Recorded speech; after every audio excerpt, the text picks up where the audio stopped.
Graça, misericórdia e paz da parte de nosso Senhor e Salvador Jesus Cristo. Amém? Hoje nós vamos abrir num texto bastante conhecido da palavra, que é Lamentações 3, 21. Lamentações do profeta Jeremias, capítulo 3, versículo 21, e diz assim a palavra do Senhor: Quero trazer à memória o que me pode dar esperança.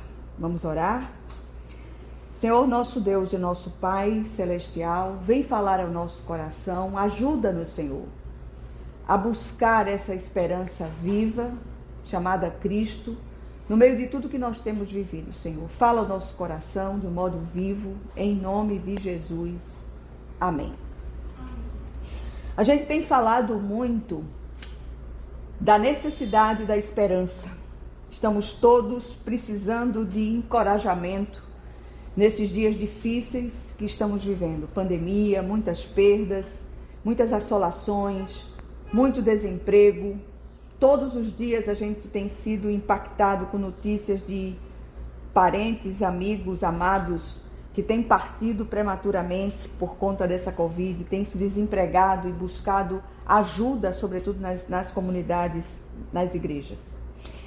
E aí, é exatamente nesse momento que a gente para ir para o livro das Lamentações. Esse livro do profeta Jeremias, o profeta chorão, não sem razão, foi escrito em um dos momentos mais dramáticos de profunda desesperança do povo de Deus, que foi o cativeiro de Babilônia. E o livro é chamado, como já dissemos muitas vezes, de poema fúnebre para o funeral nacional. A nação se achava espiritualmente morta. Por meio do profeta Ezequiel, o povo diz: nossos ossos secaram e nossa esperança se foi. Fomos exterminados. E a partir do versículo citado, o profeta disse basta. Ele disse basta ao seu estado de alma e ele traz a razão da sua esperança. Primeiro, ele descobre a necessidade de buscar na memória algo que o possa renovar sua esperança.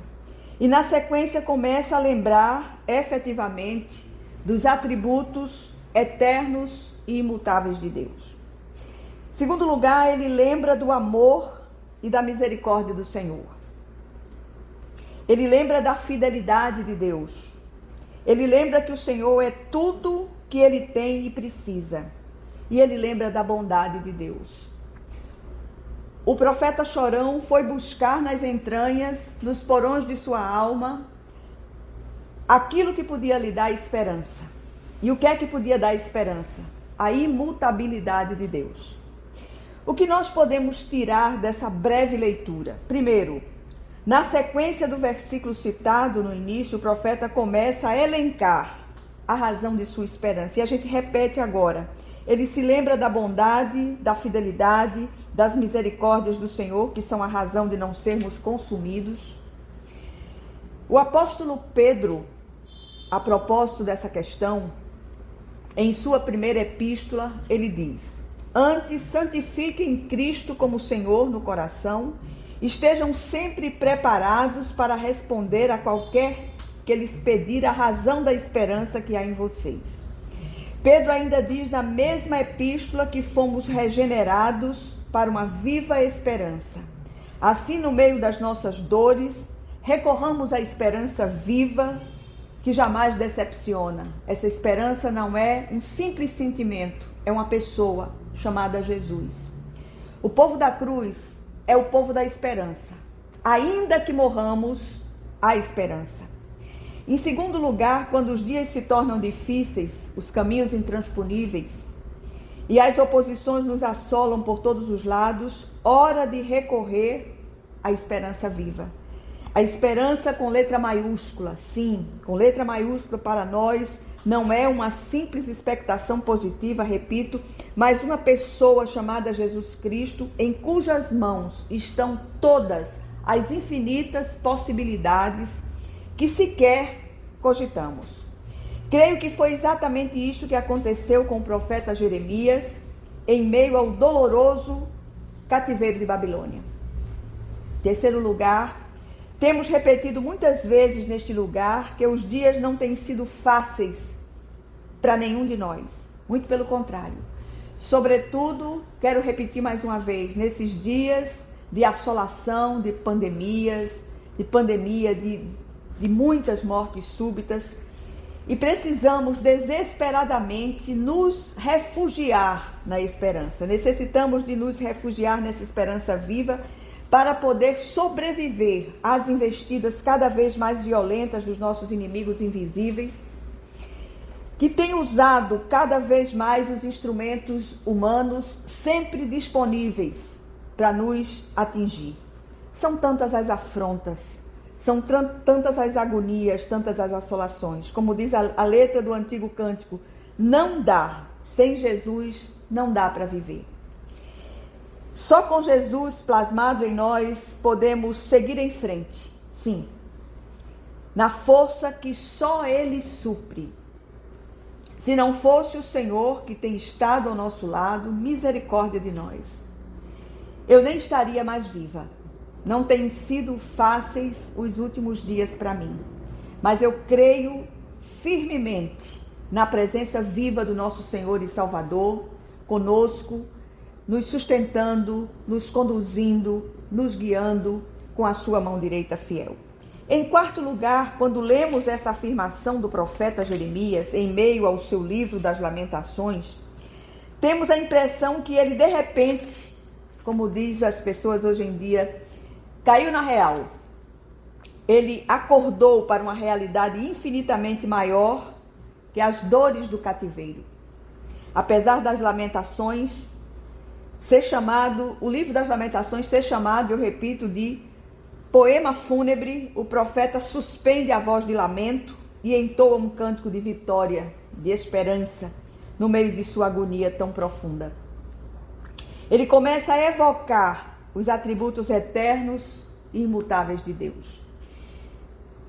E o desejo do nosso coração com essa palavra é trazer renovo, trazer encorajamento, trazer desejo pela busca da presença de Deus. Nada pode suprir as nossas agonias, pode mitigar as nossas agonias hoje, a não ser a presença viva do nosso Senhor e Salvador. Não podemos perder de vista aqui pelo menos 3 coisas. Primeiro, que Deus não falha nunca, mas a nossa humanidade limitada e míope insiste em perder essa verdade de vista, sobretudo no meio das grandes agonias. Quantas lições preciosas nós aprendemos com o profeta chorão.